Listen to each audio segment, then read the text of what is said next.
Assalomu alaykum azizlar. Mana Yusuf Plastik kompaniyasining ishlaklarini aytib o'tib ketamiz. Sababi o'sha biz hamkorimiz bizga o'sha Samarqanddan jo'natishgan. Nasib o'sha aplikasiya qilib qo'yaman. O'tirasizlar turli xildagi mana shunday plastik idishlar ishlab chiqarishadi. Sifati juda ham a'lo darajada. O'sha videolarni qo'yamiz eksperiment qilingan. Oddiy ishlarga nisbatan katta mashinalarni bosib ko'rish hech qanday muammo bo'lmagan. Hech qanday sinish, yorish holatlari bo'lmagan. Tepadan yuk bilan tashlab ko'rishgan. Tavsiya qilamiz, o'zimiz ham ishlatyapmiz. Bir oydan o'tdi. Juda ham sifati yaxshi, qurilishi ham bo'laveradi.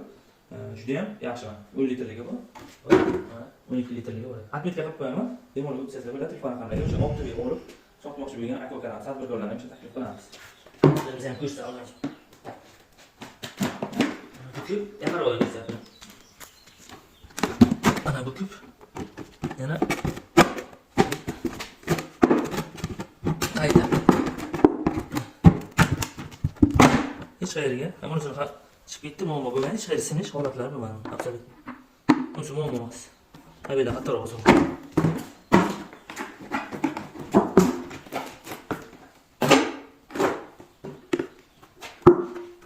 Tavsiya qilamiz. Yusuf Plastik.